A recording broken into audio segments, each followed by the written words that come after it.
back to another episode of the Counterculture Podcast. I'm your host, Taylor, along with co-host and good friend, Cristian. And how's it going, man? It's going good. I was about to do it because I forgot you were. That was going to be awkward. We're not even live. Yeah, I know. Thank God. So, like Taylor mentioned, actually, just to I guess say it up front, we're not going to be live, although we are, doing our normal Thursday evening premiere. Because I guess you're going on a fishing trip. Is that correct? I'm going fishing, so I ruined the Thursday special. But we'll premiere it, so at least he, if not me, will be watching it, commentating all that with you guys as y'all watching it live, or the premiere, I should say. Yeah, if anyone says anything, I'll try to remember to check it out. So pretty close to the usual show, but we're recording from the past. Yeah. But yeah, what are we talking about today? This Thursday, but we recorded Wednesday. Or you could be listening to this on, February 11th, 2025. I don't know. Time capsule. Who knows? Right? We'll put a USB. You know what's funny is somebody, it was on a video I was watching, said like that watching videos is a weird way of almost time travel. Mm-hmm. Right? Because you're watching that moment, right? But the moment happened however many years. So it's like you're almost watching you're going into the past. It was very odd. He's a kind of a weird hippy dippy guy, but I thought it was an interesting point. I'm like, that's a good point. It's a good point. It's a lot of diapers back there. It is a lot of diapers. If you noticed. I'm sure I'm sure anybody watching notices. Those ones on the bottom are not used. They were just out of a bag. They just fell out. No, my work did a diaper drive for like all the soon to be dads. Really? So it was really cool. I was like one of like 5 that they put it on for. So you got to show up, and I got all those. I assume the rest of them were probably Mexicans. There was like 2, so majority. There you go. But no, it was awesome. So shout out to my job. No, that actually is really cool too. Like again, like in being able to have the what's the word I'm looking for? The anticipation of being a dad, right? Equality. Or even a dad again, right? A new dad, right, with the newborn. I think it's really cool. I think people forget about, that because culturally we do, obviously we do baby showers, and it's obviously centered around. Well, even through work, like a lot of the girls will get together and put on like a shower for an expecting mom or something, but the guys get no love. Yeah. And obviously we should. I mean, the mother goes through the process of actually, creating and holding the baby within their stomach. I mean, they do a little bit more of an important job, I would say. I mean, what is a woman, Cristian? I'm still trying to figure it out. Maybe one day I'll figure it out. I'm waiting for them to tell me. Although, I mean, being a dad of 3 kids, I feel like I have a pretty good idea what a woman is. And scene. Oh man, but it's funny that we can even joke about that. Well, sad, really, but that's where we are. Well, it's mostly sad, but yeah. You go to like any other like country in the well, I guess not the big ones, but you go to like these I think it was part of Matt Walsh's thing where he was going to like an African tribe and he was asking them. Yeah, I saw that clip, and it was they were just laughing, like even at the question because they thought it was so ridiculous. Well, yeah, because it makes no sense. But what it goes to show you is that questions like that, like what is a woman, or questioning or these things about gender, those are only issues that a society that is gluttonous and overly lavish would even think to ask or wonder, right? Because you don't have real problems. Like that is one of the funniest parts about a lot of the cultural problems that we see in the West is they're created by the fact that we are we're so well off compared to the rest of the world. Because again, like in that example, like for those African villages, a majority of the world, they don't even care to even question those things because number one, I mean, just the reality is there are men and there are women, but also is their focus is just making sure that they're going to be safe, have food, all these kind of things. And when that's what you have to focus on, you don't have time to well, that's do the all thing. this silly stuff. I mean, you said it, but Americans especially, they have too much time on their hands. Oh, yeah. I mean, knock on wood, but one way to just really like jumpstart America's heart or society's heart back to what it was is we need a good old fashioned war. Like, there's nothing like a war to like unite a country. It's the worst way to do it, but it's good for economy. It's good for unity, like patriotism. But right now, there's been too much peace and prosperity that people are now, they need to fill up their time. It's like we've watched like the Me Too movement, now the trans movement. It's like everything is like everybody wants their time or their, put the spotlight on me. Not saying that good things didn't come out of some of those. Like the Me Too movement brought a lot of awareness to like SA and all that. But then there was also a downside. We saw it with the whole Johnny Depp, Amber Heard, everything else. So I don't know. We just need to get back to the good old days. Like baseball and a apple pie. Yeah. Well, I think obviously, to your point, war certainly is a way of unification.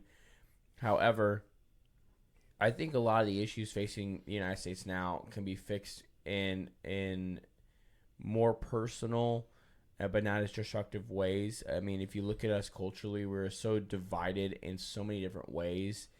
I mean, we're just so ass backwards in so many different things. And that's what really goes into, I think, something that we want to talk about. I guess before I get into it, I got to mention this, right? As any good host would. Host, YouTuber, podcaster, all that kind of stuff is, make sure you like and subscribe, turn the notification bell on, share the show with your friends. We would appreciate it. If you like our content, we ask that you share the show with one person, just to spread the word. As we continue to subscribe, to gain subscribers, on our journey to 1,000, right? That's gonna be our first milestone, journey to 1,000. We're pretty close to 100, right? We're almost at 70 right now, so should be at 100 soon. We just 1,000 will be the first big milestone. That's what we want to get to. So help us with the journey to 1,000 subscribers. That'd be great. And also, you can find us on Apple and Spotify if you prefer the audio version. Again, 5-star review. Share that with your friends. Again, if you're more of a podcast listener. So the reason why I guess what's funny is our natural conversation is kind of leading into something that we wanted to talk about, which was, I guess what's funny because when I texted you about this, you were saying, excuse me, that this was something you were thinking about, and I guess I'll just share from my side. So I was having this conversation with my wife. Her birthday was this past weekend, and her birthday is on September 11th. And obviously, we just had the 21st anniversary of 9/11, and we were talking about how it just seems like we've totally forgotten about that day and the importance of that day and what it meant. And when my wife brought it up, I was like, you're right. Like, no one seems to really even care that about the day. I mean, I know President Biden and Vice VP Harris went and did whatever. I don't even know what they said. I don't know what they did. I also don't care because they suck. Yeah. But when we were reflecting on that, and I was thinking about how we've just forgotten about I think really, yes, September 11th, but then also September 12th, the day after. The amount of unity and patriotism that came from that day, obviously a very tragic day. And I'm not, we could go into a rabbit hole of the countless conspiracies, all this kind of stuff about that. And we're not going to get into that. You think not of it, today, think about it, whatever you think. Maybe whatever. not ever. I'm not, probably not ever, because I really just don't care to get into it. Believe whatever you want, whatever, not my business, I don't care. But the bigger point is that as a country, we have forgotten that we have more in common with each other, even if you want to compare, Texas, California, New York, Florida. We have more in common than the people that were trying to do us harm, right? When it came to Osama bin Laden and, Al-Qaeda, things like that. Right, we have way more in common with each other than we do with him. And what's interesting about this is there was actually several different people that I think have been talking about this. Like we were talking, I think Shapiro, his episode happened to be on kind of reflecting on the fact that we've sort of forgotten the lessons of 9/11. Mm-hmm. And I think the big thing that he talked about, because he brought up Bin Laden's manifesto, and two things. How one of the big things that were in the manifesto was how America supported Israel and we're terrible, all kind of stuff, which is kind of like actually a left-wing perspective, meaning that if you talk to a lot of people on the left, they think Israel is terrible and they and is terribly oppressive towards Palestine, all these kind of things, right? In that conflict, and that's kind of a left-wing perspective, right? But then on the conservative angle, right, that our sexual liberation and things like that is also something a very traditional, like what's it called, like Sharia law sort of view, right, of Islam, right, is very much opposed, right? I mean, right now, again, they throw gay people off rooftops and hang them from bridges and do all kinds of horrifying things so that force women to dress, and cover everything, right? So even on those two aspects where you could say, sure, we agree on that, it's like, but I have a lot less in common with Osama bin Laden, right? Even though we may agree on, like, homosexuality or gay marriage, maybe, we're not a big fan of, but I am going to stand and defend, a fellow American who is homosexual against any sort of evil someone like that would try to do to them. Does that make sense, right? Foreign or domestic, yeah. Right. Foreign or domestic. And that's where I think we've made such a terrible shift. Again, probably, maybe is it because of boredom, maybe. But again, it seems pretty crazy because also you had shared the video with me also when we were talking about this was of Vice President Harris last year talking about, well, she was comparing. Yeah, she was comparing 9/11 to January 6th and Pearl Harbor. Yeah. On a threat to democracy, right? Which, again, a threat to democracy just means, a threat to our oligarchy, right? From their perspective. That's all it ever means, right?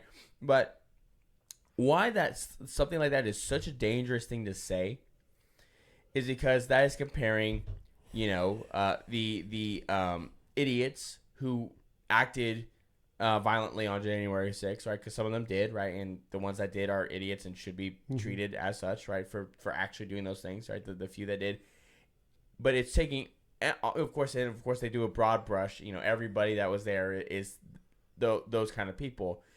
But then when you compare it to 9/11 and you compare it to Pearl Harbor, you're saying that these Americans, right, are just as evil and terrible as these Islamic extremists and these Japanese suicide bomb. What were they called? Kamikazes? Yeah, like kamikazes and the past that attacked Pearl Harbor that were intentionally wanting to kill Americans, right? And that just shows you the level of just vitriol and how much the temperature in the room has really gotten so hot when it comes to this kind of stuff. We've allowed it to get that hot too. I mean, you can't look at January 6th and say what happened is as bad as those other two events, and at the same time ignore like the Summer of Love and everything else with the millions. And was it in the B's? Billions of dollars in damage between all the riots? It's like multiple billions of dollars. That's what I was going to say. $2 or $3 billion worth I mean, of damage. and then there was casualties during all that too. I mean, even 30, look at 30 people were killed during the Summer of Love, and they were directly connected to the rioting. But those were mostly peaceful, right? We don't acknowledge that. Yeah, it's mostly peaceful, January 6th, except when people died, when people weren't, looting and rioting a Wendy's, they were actually going and storming the Capitol and trying to make their voices heard. Things that the same media outlets praise and spout courage when they are televised in other countries doing the same thing. Oh, look at them standing up for themselves, and when they don't like something, but when it's here, as you were talking about the oligarchy and all that, it doesn't work. It's terrorism, domestic terrorism. Yeah. So, but yeah, I think it's egregious to compare it to those other two events. They're not even in the same pool. Oh no, it's not even in the same ballpark of any sort because I just again you're labeling your fellow Americans as again as evil as Islamic terrorists who are willing to go and blow themselves up. Right. Well, that's the same along the same lines of Biden's recent speech when he was saying about the MAGA Republicans. Yeah, yeah, that we it's the talked same about. thing. I mean, yeah, same thing. Yeah, you're like criminalizing an entire like percentage, if 50% at least of America, and you're making him seem like the bad guy. at least 75 million. Right? Yeah, absolutely. And you can't have this continuous increase of rhetoric and not expect people to start reacting in negative ways. And that's the most upsetting thing, because even this last week, there's been a lot of things happening where like you had, Mike Lindell, the My Pillow guy was raided by the FBI. We had the Trump, the FBI raid. There's multiple subpoenas going after anyone involved. I mean, the politicization of institutions like the DOJ and the FBI is just absolutely wild. I mean, it's crazy. And again, they're going after it. This reminds me of it was a couple, maybe a year ago now, where there was these conversations and little talking points from different people, the government officials talking about how we need to take our foreign, like how we treat foreign terroristic like organizations and how we fight terrorism abroad. We need to bring those kind of tactics to home, right? And at the time, people were like, "Oh my God, that's overblown." And am I suggesting that they're about to bust down doors and just start, killing Americans? No, I'm not saying that. I think they're scared too. I mean, Joe Biden can make jokes about like, oh, Second Amendment, it's not going to do anything against, an F-18 or F-15 or whatever he was talking about. Like, there's no way, unless you're going to straight up start dropping bombs on Americans, that you're going to win like a foot war. Yeah. Like, which some people on the left have called for, which is just wild to me. Right. Where do you start? Crazy. Where do you start? I mean, these are your neighbors. Mm-hmm. Your neighbor may disagree with you. There's no just enemy lining up. You know what I mean? And on top of that, if we ever got to that point where, let's just say he lost his mind and everybody okayed it and he pushed a button, like, who's going to follow those orders? How many Americans are going to, because they didn't swear an oath to Biden. They swore an oath to the Constitution. We're talking about our police officers, our sworn military. Like, it's to uphold that Constitution. So at which point do you follow the leader or follow what you swore an oath to? Because I don't think the left always thinks it's going to, your guns aren't going to do anything. But if it's more on a local level, like National Guard or something, if it ever came to that, like, I don't think it's going to work. But that's the joke. That's what they try to do. Yeah, the trouble is when you look at history, and we've talked about this, I think, before as well, is there's a lot of people who did evil things that if you had probably talked to them a year, 2 years, 3 years before them doing that, they probably would say, I would never do that. And there's a lot of people that just say, I'm following orders, right? Just like it was the same thing during the COVID lockdowns, right? There were countless numbers of police officers. But there's also handfuls of good ones. I mean, even in... Right, but my point is they usually leave, right? If they leave, then all that's left is the yes men, right? That are just following orders. If they leave. But you need good leaders that were elected. It was like that one sheriff. I think he was in California somewhere. Mm-hmm. But it was like, it wasn't like Blue City. It was more just like Blue State, California. And he said, no, I'm not enforcing this. Mm-hmm. But he was a sheriff. He was elected, so he had more authority. He wasn't just a deputized individual, Right. So if you had a sheriff who was going to uphold those and didn't say no, then yeah, you're forced to leave or say yes. But that goes back to local level, making, voting and being a part of your community on as small as a level as your sheriff, your mayor, things like that. Mm-hmm. those things that trickle down from governor, and then your local mayor is like, yeah, but Rapid Falls is not going to do this, or wherever. So yeah, well, that's where again, something that we've talked about and said has to be a focus is just localization. Localization, caring about your community, doing what you can to improve, your neighborhood, your town, whatever. Because at the end of the day, that's where you're going to be able to affect the most, and that's what that could protect you from some of these things that are happening in a lot of ways. And I just, I see it all the time. When you go on social media, you could just see the vitriol and just the disdain people have for the opposite political side, and I would say, I even fall prey to that, myself, because I don't think it's a much of a mystery if you've listened to us at any period of time, or if anyone that listens also knows me. Well, it's not even that. It's that, if you know who I am, you know exactly how I feel about the issues. And for a lot of them, I'm very passionate about why I'm that way. And a lot of it has to do with being a dad, being a husband, things like that.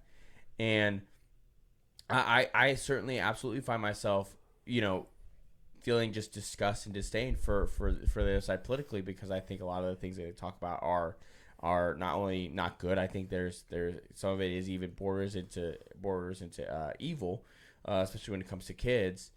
And yeah, that's another thing too, because like we're talking about neighbors and knowing who lives next door, because those, you can't just like drop a bomb, right? We were joking about that, but you're talking about like pedophiles and everything else.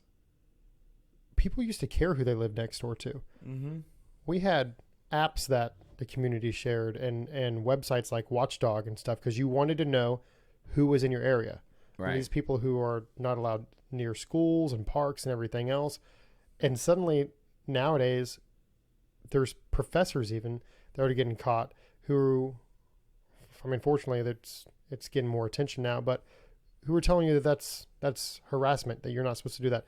You have, even if you talk about it on certain platforms, you're getting removed, So, right, and so obviously we have to be diligent and stand against things that I think are outright evil, and we should stand firm on that, right? Like there's some areas that I'm very very direct, very firm. Like there's not negotiating, right? These are bad things. These are not good. However, and this is me also talking to myself, is that you have to do what you can to try to find the things that you agree with when it comes to people that don't necessarily agree with you on things even that are really important to you, right? Like people who are opposed to well, for me, I'm opposed to the termination of pregnancy, right? But the people that are for that, how can I try to find some sort of common ground where we can say, okay, yes. And then, if it's healthy dialogue, then how can I, maybe say why, from what I believe, what I know, to convince them of what I think, we can do that. But you have to try to find that first. And that can be very difficult, especially with what's going on, because even, again, we were joking about it, the problems that we have is only the problems of a kind of rich, decadent society. And so we can say they're not important. However, that is our reality, so we do have to face it. And so, thinking about that, I try to see how can I connect with these people and connect with them and try to find something that we can agree upon, because again, we are fellow Americans and we have to share this country together. We don't have a choice. We're not going to kick each other out. Especially when you have more and more talks of civil strife, civil war, which people get accused of. Well, you're talking about it and you're encouraging it, and it's happening, but it's not that, right? It's happening just because we're less and less inclined to reach out to our neighbors than we ever have. Like we just go into ourselves, especially COVID really screwed this up big time. I mean, people are more. it just exaggerated the rift that was already growing between Right, people. exaggerated the riff, and then also it kind of fed into this selfish desire to just be a recluse and just care about what I'm doing. Right. It's either you do this for the sake of everybody, whether it makes sense or not, or you're the enemy. Mm-hmm. And if you were just like being like, had any kind of common sense, just a little bit, and you're like, I'm not wearing a mask in a car, like things like that, then you were the. It's like it's how they like recognize and identify themselves in public. Like, oh, you're one of the people. You know what I mean? Yeah. And one of us, Google Gobble, but one of us. it's just, and now people like you and I, when you're just out in the wild, you don't really even talk really. I mean, you're kind of afraid to. You don't want to make a scene. It's not worth it unless you're among friends or family, and you can kind of like speak your mind. Other than that, it's almost like most people, most average Americans, even if you have the same viewpoint as say us traditionalists, you're not going to say it out loud. It's just not worth the attention. It's not worth the negativity. People trying to, record you and put you on social media just to like defame you or like dox you, or it's just not worth it. That's because that's how far that other side goes, just for disagreeing. Right. Well, and again, it's why, you have to do your best to take the moral high road, which can be very difficult, and I'll say that even for left, right, whatever you want to say, right? Because I'm not going to sit here and say everybody on the left is evil and everyone on the right is good, because, I've met some people that agree with me on a lot of things, and I think they're the biggest jerk offs ever. So it's like, I want nothing to do with you. Right? Yeah, so it's not. I mean, that's a good point, because not everybody's just in one box or the other. Right. And that's how, like, we're divided, but not that long ago, there was this thing called like a sliding scale. You fell somewhere in the middle, and that line may have moved depending on different, issues or subjects, but you were never just one category or the other. And now, I don't know. Like you keep saying, we're more divided than ever. And on top of that, I mean, going back to even just the whole 9/11 thing, I think the sad part is how removed the youth is of this day and age, the new generation, just because even if they were young to it, nobody's, even people who were impacted by it, nobody's talking about it anymore. It's almost like hushed. Even one article I found about it was talking about how defense attorneys and prosecutors right now, for 5 of the terrorist or affiliated people down in Guantanamo, they're trying to get the death penalty removed from them right now. And one of the 5 is even he's self-credited to being the architect for the whole plan. And they're trying to remove the death penalty. Like, this is where we are right now, 21 years later. And I don't know. I think even just 10 years ago, people would be up in arms, and that'd probably be all over the media about, like, how can we let this happen? Never forget, and now nobody's even talking about it. Yeah, I think, like you said, it only takes about a generation, to totally forget about the impact of what that had. Because think about it, anyone who's 18 years or younger, they're post 9/11 world, and so they have no idea about it. They may have heard about it, they may have learned about it, in school, perhaps, but they don't know really anything about it, And what's interesting is, I was listening. I can't remember what show I was listening to, but if you look at the gap between World War I and World War II is about 21 years, right? Because that's just enough time to forget the lessons, like a generation from that. Yeah, and so I will say it is taught. There is film and different, documentation to where we can kind of see the horrors that were going on, and there's enough, I guess, movies and culture about that. Or I guess people know of it and they know that what happened, but it's not like those who lived it. You don't have that grandpa anymore you can talk to and hear the stories firsthand. It's different. That's like bone chilling. I mean, even the non-vets, I mean, they're pretty much, those are almost non-existent now too, right? No, I think they're pretty old. They're about in their mid 70s right now. Like, I had a buddy who I say he's a buddy. He was a family acquaintance I knew who was a Vietnam veteran, and he actually talked to me about a lot of stuff that he saw over there, and it screwed him up, man. Right. I mean, and there's a lot of military that comes back screwed up, even just from our involvement in Iraq, Afghanistan, and everything else. Yeah, our modern day vets are, way worse than Vietnam. I mean, I think Vietnam vets and vets from Afghanistan, Iraq would probably identify very well with each other from the style of warfare. Yeah, yes. Because I know in Vietnam they did kind of run into as well the same thing as far as like children and everything. Yeah, children being used and all that kind of stuff, which that's gonna traumatize you. But to your point, you're running around in that time, that 20-year clock where people are starting to forget, and it could repeat.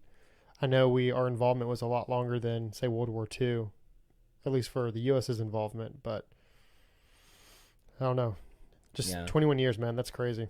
Yeah, it is. Well, and the thing of it is, when you look back on it, because what's funny is Christina and I think I was telling y'all this when y'all came over. Honorable mention, power to that girl to share her birthday with that. It's pretty rough. Oh, my wife? Yeah. Yeah. You know what's funny about that is ever since I, especially once we got married, I would always tell her that, even though this will always be remembered, or hopefully it's always remembered because we shouldn't forget about it. But it's a sad day for a lot of people, right? Even myself, I love the United States. I'm very patriotic, so I think a lot about 9/11 when it comes up and what it means and what happened that day. But I always tell her, you made this day a very happy day for me, for the rest of my life. So yeah, you got to be glass half full. That's important. Oh yeah, I mean, I always tell her you make the day so much better. You make it a happy day, especially because it's always the reaction, right? Whenever she has to give her birthday out for something, right? Whatever, they're like, oh man, it's like yeah, I know. It's like okay, yeah, like you're like the 40,000th person to have the same reaction. Right. Oh my God, how that's whatever. But let me ask you this. Oh no. Because there is a little bit of an age gap. When you look back, what is your memory or recollection of 9/11? So I was in the first grade. So I was pretty young. First, second grade. I was pretty. Do you have young. any memory of the day? Yeah, I do. Getting pulled out of school, anything like that? Yeah. So I remember, because we started the day because the first plane was 8:45, 8:46, right? I think it was something like that. So, I'm not even going to try to pretend to know. So I think it was right around that. It was almost 9 o'clock. It wasn't quite 9 o'clock when the first tower was hit. And I remember the teacher was very frazzled, very upset. Everybody went home. And I remember just my parents were also getting at home very frazzled, very upset with from that. And so I knew something bad had really happened. I didn't know what had happened, but it clearly was something bad. I could tell. And it was just, hey, something, some people, were hurt real bad. And, you're not going to really tell your kids that, 2 giant planes just flew into 2 towers and thousands of people just died, So that was my recollection of the day. But what's very powerful about that is my mother actually was in New York the year before for some conference. Was it the year before? Yeah, it was 2000 that she was there. And whenever, because we talk about it every once in a while, whenever the day you and her and I will talk about it, and she'll say, whenever I think about that is she was like, she had gone up to the observation deck, right, of the World Trade Center. She's like, I know what it looks like, or what it looked like, right? She's like, I know what it looked like. I remember seeing the people there, doing their thing, and it's a surreal moment, I'm sure. When you see something like that happen, and you're like, I've been there. I know what the inside hallway looks like, the stairwell that people were clambering down, or were trapped behind and they were stuck on certain floors. Like, yeah, it makes it more real. Yeah, That and association. yeah, and so and again, for my family, we've always been very patriotic, and always loved the country, and so that was always something we talked about, right? And also maybe Mm-hmm. we live in Texas, so we're more of a traditionally conservative community, state. It was something that was always talked about. Every year you talked about it and the importance of it. I remember seeing footage of it around being like kind of younger, 13, 14 was the first time of really seeing footage of it. And it's it's the most horrifying thing you'll ever see. To watch it happen. And again, this is where that's why I joked. Why I joked at the beginning. Like, there's all kinds of conspiracies. You can believe what you want, whatever. But seeing those planes collide into the building is a pretty. Mm-hmm. It's wild to see, and I say that too because Cristian and I, there's a Netflix documentary right now called Turning Point, I think that's what it's called, about 9/11. And it's about the day of, well, it's not really about the day of, it's about like events leading up to it, like, kind of things that caused it to happen in a sense, like the US's involvement in Afghanistan, trying to help the Mujahideen to fight the Soviet Union at the time, because of course when it came to foreign policy in the 70s, 80s, the only thing you cared about was we had to defeat the commies, which is, I think, typically that's a good stance to have, is you just got to beat the commies, right? And so and that, our involvement kind of really strengthened them. There was the bombings in Africa and somewhere else. I can't remember the other country. As far as bombing of U.S. embassies, and the U.S. didn't really respond. Bill Clinton didn't really respond. So obviously that's kind of a sign of weakness. Again, I'm certainly someone that says, hey, like, I don't think we need to be the world police, but if we get a haymaker in the face, which I think attacking a U.S. embassy is enough to be a haymaker, right? Or maybe not a haymaker, but it's a slap to the face. Yeah. It warrants a response. Well, it's U.S. soil. Yeah. So yeah, I think it warrants a response, and I think again, I'll liken that to a slap. I think the proper response is a punch to the face, get their nose bloody, and say, hey, like, you're not going to do that again, right? And they're like, no, no, I'm not going to, especially because, right. if you hit someone in the nose, they start crying a little bit, right? So it makes it a little they more had embarrassing. Yeah. So you're a little like confused, don't know really what to do. Do I fight? Do I run? Do I cry? So it's that moment, and then you decide what you're going to do, and apparently decided to do nothing. So yeah. So there's a lot of things that led up to it. So the intro of this documentary is all documenting, that morning, the day, the communication between the air traffic controllers, and realizing what is happening. it's on Netflix, right? Yeah. It's hard to stomach. It is very hard to stomach. So I would just say, like, proceed Graphic with caution. warning, yeah. Yeah, proceed with caution. When if you choose to go, it's a docu-series. I would say if you can get past the first episode, you're fine, because the rest of it is about like other area, then the fallout, all kind of stuff, and the U.S. response and all these kind of things. It's very well done. I like it, but again, that was really, really tough to get to that first episode. Like, I think it took us 3 times, because we would get to a point and pause and just be like, I can't watch anymore right now. It's a lot to take in, but I think it's important that people do. Yeah, I think it is important for people to go back and see what happened. Again, too many people forget, and then the youth, like 9/11, oh yeah, but that was a long time ago. Like, there's so much video evidence of what was happening, and people standing in shock and awe, just like watching that. It's graphic. It is hard to stomach, and I think you need to stomach it.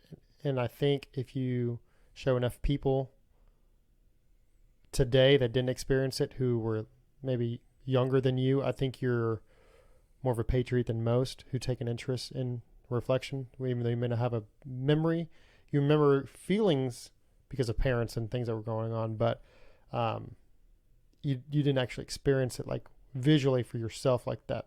Yeah. I mean, my 1-year-old right now, or my first grader, he probably wouldn't really.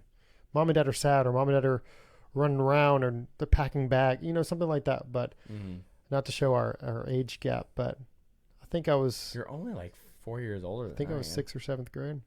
I was doing the math earlier. I know I was in middle school. I remember the teachers were flipping the TVs on. See, so because you're 30. I'll be 32 in October. 32 so I'm in October, I'm always the 28. oldest for my class. I'm 28. So what's that difference? Was that 4? Yeah. Okay. Yeah. 4 years. So that's pretty close. Yeah. First. Then maybe I was more like 2nd grade, maybe. I can't remember. It was early elementary school. Yeah, it was pretty young. I was trying to do the math while we were doing this and before, but I was hurting my head because I'm like, I graduated in 2009, and then my birthday always turned. The 2. My birthday's in October, and it happened September. So, and school starts in like August. So I'm always the oldest for my class. Yeah. So typically an 11-year-old, if you do 2022 minus my age, I was 11 at the time, roughly. But yeah. So that was like, we knew what was happening. And that was at a weird. Oh, yeah. So tell me about that day then. Yeah. It was interesting. We knew what was going on. You're still kind of young to process it, but as like a preteen, I mean, you got a lot of emotions. You're starting to almost go through like puberty and things like that. So it's hard to kind of process all that. You're almost more like numb to it.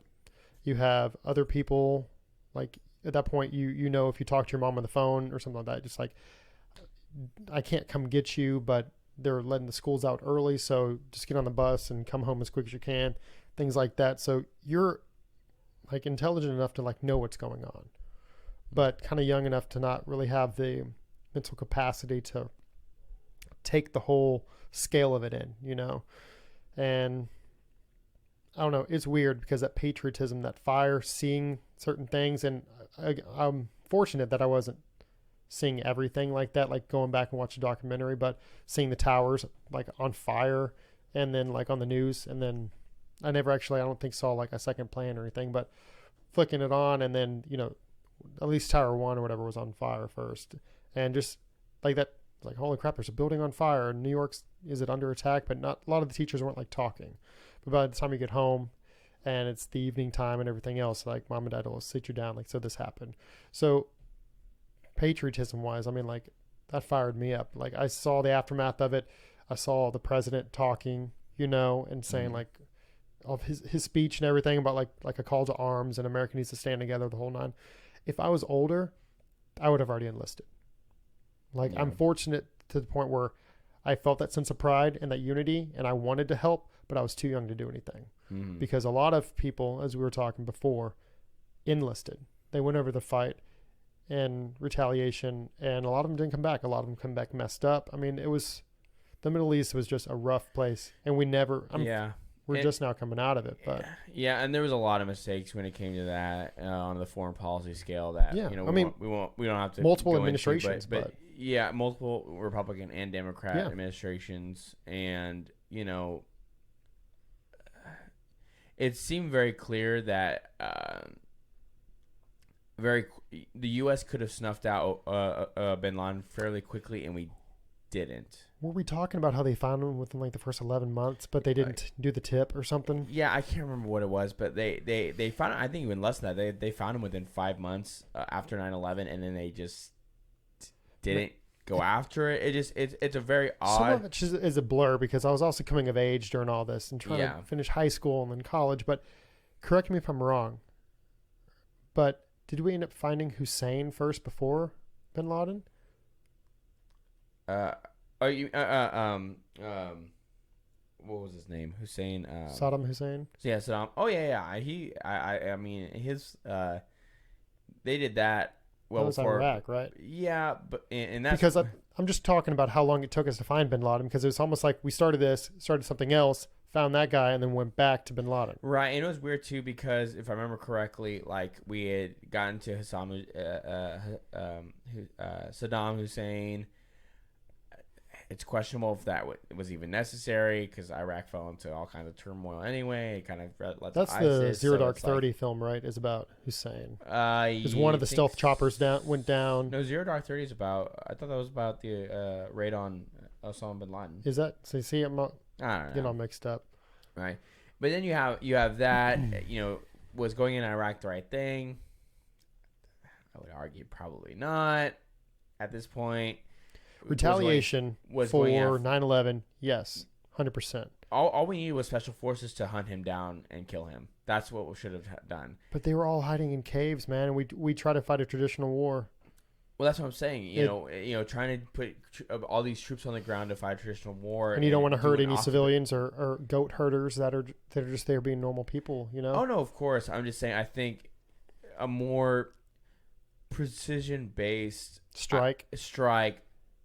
And not, I mean, because look at it, we turned into these nation building missions, and I mean, look, we have to show for it now. I mean, nothing. In case we're wondering, nothing. Afghanistan is, another, it's just right back to where it was before, right? It's just, anyway, that's a whole nother thing. Yeah, I'm not going that way. And again, I have plenty of issues about. Yeah, we've talked about it. I have plenty of issues with what President Bush did. Whatever. What I will say is still two of the greatest sports moments of all time, just in general. But then also two of the greatest moments I think in modern American history was President Bush coming out and throwing the first pitch at the first Yankee game after 9/11. Still I could watch that clip. It gives me chills. But the greatest, and for me, this is also the greatest sports moment of all time. It probably always will be. Was Sammy Sosa? Oh, the good days. The of hand with the baseball. American flag. Everybody was jacked. Yeah, and he does his normal. He would always do the sprint out to center field, but he did it with the American flag. It's one of the great. I'm getting like goosebumps thinking about it because it's one of the greatest moments of all time. I mean, it was just such an incredible sign of patriotism, and then he hits a home run, and he's rounding for space. And as he's doing that, one of the I can't remember if it's a manager or coach. Somebody comes out and runs to give him the American flag, a little like handheld, and he runs the home run with the American flag in his hand, right? And you hear the announcer say that I can't remember exactly what he says, but he says there goes Sosa along with Old Glory in his hand, right? And it's like it's such an amazing moment, right? Because it goes back to that unity. It was about resilience. American unity, pride, patriotism, and patriotism of our country is pretty damn awesome, right? And it deserves to be protected. It deserves to be fought for. And I watch that. I see that clip every year, right? It's one of the most viral clips that go around for 9/11, and I'm like, if something like that happened today, we don't see major sports stars doing that. We're not going to, because we don't, in this 20 years that have gone by, we have totally, as a culturally, right? Not everyone, but culturally, have just completely rejected traditional moral ideas that we have stood by, as far as as a country. But then, and so we hate ourselves. I mean, so much of the country. I mean, about half the country hates the fact that they're Americans. Yeah, and all of our professional athletes are more likely to talk mess about other athletes or their viewpoints, and they'd rather support other countries and their fight for freedom or lack thereof, or just interject. Like, they'd rather stick their nose in foreign policy than stand up and show unity for America. Well, LeBron James would prefer to stand up for the CCP because they line his pockets, rather than stand up for the reality of the human rights violations that are happening to Uyghur Muslims in China. LeBron's. But then also say, did you see that thing about his hairline? No, what? They're comparing it between normal gameplay and then how he looked in Space Jam, and it was totally like a fake hairline. I did see. I guess I did not that specific, but I did see someone tweeted that Space Jam 2 should have won Best Visual Effects at the Academy Awards for the hairline they gave LeBron. Yeah, I think that was it. Yeah. I can't say LeBron, he's the worst. But no, I mean, and that's where we are, right? Where we culturally it is deemed acceptable to rag and put down the United States rather than stand up for the good things that we stand for. And here's the thing. Is the country perfect? No. We have problems because we're human beings. Human beings are imperfect. Human beings are annoying. Human beings ruin everything. Right? We ruin everything. Right? We've proven that throughout history. We mess it up eventually. Yeah, we're going to destroy the earth one day, you know. Sure, or whatever. I don't care. Right? Actually, you know what? I take that back. I think the earth's going to outlive us. I think we're just going to ruin ourselves. It doesn't matter because we're going to go to Mars with Elon. So it doesn't really matter. Man, Elon always promises, but I'm a Musk fan, but we were supposed to get that semi truck like 2 years ago, man. I don't know what's going on. So he is our savior. Yeah, I actually have a buddy of mine who is on the wait list for the Tesla truck. The Cybertruck? Yep, Cybertruck. Yep. You better keep waiting. Yep, it's gonna be a long time. But he already has a Tesla, so I'm like, why does he need the Cybertruck? But anyway, because it's a truck. I mean, you could call it that, I suppose. It's so bizarre looking. It's like a warthog from Halo. I like it. Okay, but when you say that, it's cool. But then they should have called it like the Tesla. Well, you probably couldn't call it the Tesla Warthog because they do some copyright violation. Yeah, but all the angles kind of make it pretty cool. Like with Cybertruck, Cyberpunk. Have you ever played the Cyberpunk game or anything like that? It's just that whole style of future. Yeah, well, it's just weird because, of course, like you have the Tesla like actual cars that are very sleek and it's very different, right? And I say that because for most car brands, even if they have regular sedans, SUVs or whatever, there's kind of like a cohesive look to the different models, right? And they're even totally with Tesla, different. Tesla's pretty consistent with all of them until the Cybertruck. Yeah, and then it's just even the semi looks like the other Teslas, except for the Cybertruck. Yeah, it just anyway. But it's looks like a Warthog. You just we need to put a belt-fed like turret on the 50 top, cal or something, and on then top. it would be perfect. Yeah, America. Well, I mean, he already had the flamethrowers and everything, so he may. That is true. You could retroactively. I think you need a permit, a tax stamp for that. Yeah, taxation is theft, so whatever, right? But, but that's I think the biggest. Just, it's just not. I guess what am I trying to say? It's just so bizarre. I don't know. Yeah, I know. Neither do I. It's just when I think about that, 9/11 and what it meant and where we are now, it's so bizarre to me. Like, yes, it's irritating and aggravating, and it can piss us off sometimes. Like when we see stuff, whether it's from LeBron or whatever, and all these different people. But it's like for me, a more appropriate thing is it's just bizarre. It's like, why are we talking about this? Like, why do we care about this? Why are we pretending that these things are like? And a lot of it is because of your point of boredom, right? We want the people, they want their civil right, the civil rights movement, right? But it doesn't exist because we don't really need it, right? Some people say, well, what about the LGBT, LMNOP community? It's like, well, if everything was perfect here in America, then sure, use that free time to fix everything else. But then that goes back to the whole world police thing. Like, you can't fix everything in the world. But when we're sending money overseas to different countries for their aid, to Ukraine, and we have our own problems here, then see, that's where I draw the line. Yeah, patriotism's dead.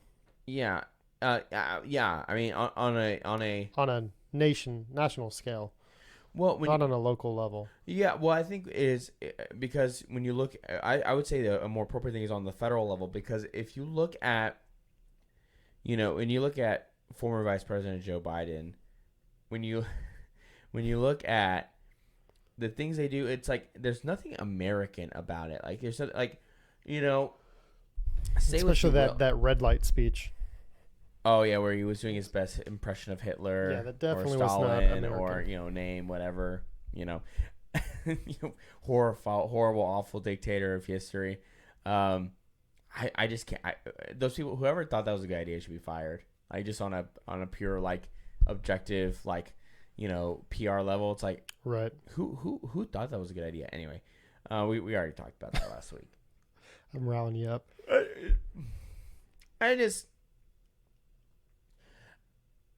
We live in two different realities. Is part of the problem with our division is that we don't exist in the same world. I'm convinced that we have like just competing realities because everything is so easily documented now because of social media and cell phones and all this kind of stuff. Mm-hmm. And just the blatant outright lies and the arrogance of the lies is just wild to me. Like at this point, and this is getting a bit, partisan, I guess from, we've been talking a lot about unity, today. And I still think that's important. Unification of the country is still important. And our and we need to have these shared values of what the country was built on. I think we should all share those. Or I think we can share those and still disagree on political matters. I don't think those two things are separate. However, I guess, this current administration has zero. This is why I bring it up. They campaign and promise this focus on unity and bringing the country, all these kind of things, and everything they do is literally the exact opposite. Well, like by Joe their Biden, definition of unity, it's join the line or get out of the way. Right. Like jump on the train, join the conga line because we're all together, or you're the problem. You know what I mean? Yeah, that's his 100%, his way of getting the unity. It's here's your medicine, take it or die. It's going to be the dark winter or whatever they were calling it. Winter of death. Winter of death, whatever. Yeah. It's like he's the Night King or something. Oh man, and it's just wild, because Joe Biden has become the most divisive president of all time. Yeah, in record time. And he's not good. No, there's nothing about this that's good. Like they were bragging about all these things because while inflation is still 8.3%, like, dude, like, why are we doing this? Like, just stop. Like, this is just stupid. It is just stupid. I don't like Obama. Didn't vote for Obama. But I will say, at least Obama was presidential. You know what I mean? Yeah. You know how to speak. Whether you liked what he said or didn't. But the dude could get up there. Almost everything he said. Except for the few times he talked about why it's important to have dads in the home. Right? But the way he said it, I mean, it was presidential. Like, nobody needed to hold his hand. You weren't, even if you disagreed with everything he said, you didn't feel like he wasn't in charge. At least he's running this ship. You may not like the direction it's going, but you can tell he's the captain. That's fair. That's fair.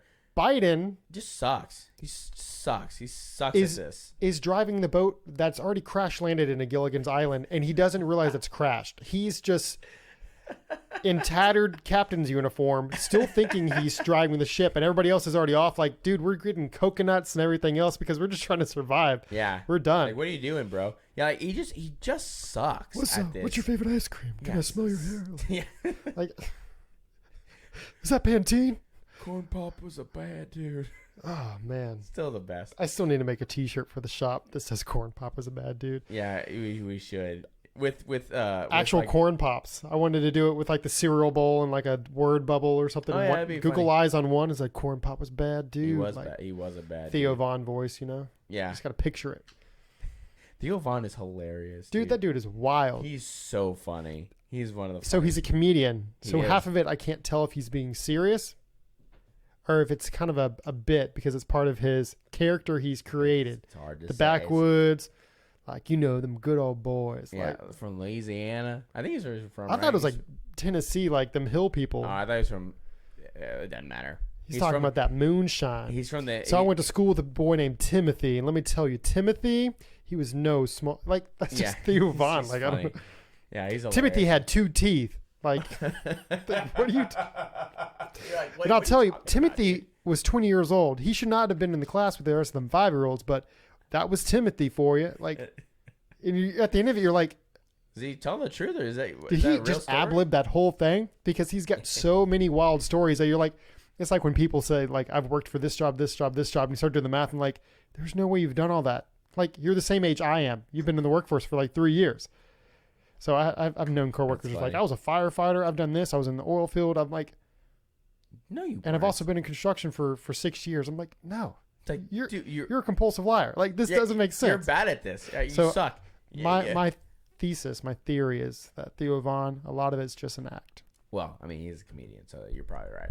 But it's just, it just, what was President Trump divisive? Yes, but He did more for unifying the country. I think so, and I don't think he was divisive intentionally. Like, I think what he was, I do genuinely think that the things he was doing, whether it's policy wise, whatever, was trying to help the country, and some people just didn't like it. And I think some of those things were good. Agreed. I think not everything was good, but I think most of it was For the very most good. part, we were heading in the right direction, and I think people realize that now. But I think the reason why he was divisive was people didn't like him. But for what he was doing as a country, I think the country was prospering. I think people were fighting less. And then you get a different administration in, and they just still look backwards and point out and use that to wedge and divide. Well, yeah, a lot of it is a lot of it seems intentionally to divide and create disunity, and again, you can say there's all kinds of It's so funny that you can get in office and still just look backwards and blame everything on the other guy. Like you're in it now. That's from the Obama playbook. So if there was ever an issue, Obama was like, well, I was handling this problem from President Bush. It's like, okay, dude, it's 2014. Why are we still talking about President Bush? Trump gets in and starts to fix everything, well, that's because of the policies I enacted. Yeah, exactly. It's like, dude, like, you're just the worst. Like, I mean, the narcissism of President Obama, it was unmatched.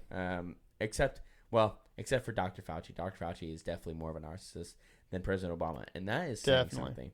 So on that note, again, we wanted to reflect on it. Just obviously, 9/11 just happened this past weekend, and gotta have unity, man. We have to stand strong. We have to do what we can to unify the country. Try to find common ground with people we disagree with the best we can, and try to do what's best have for conversations. everybody. Do you remember what those are? Conversations.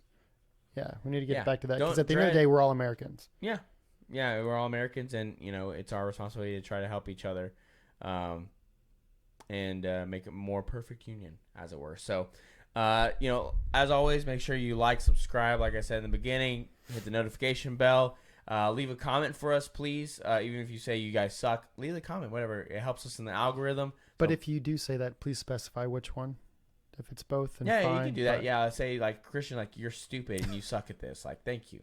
Just leave a comment, because it helps us with the algorithm, right? And again, also Apple, Spotify, leave us a 5-star review there. And we will see you guys next week. Later.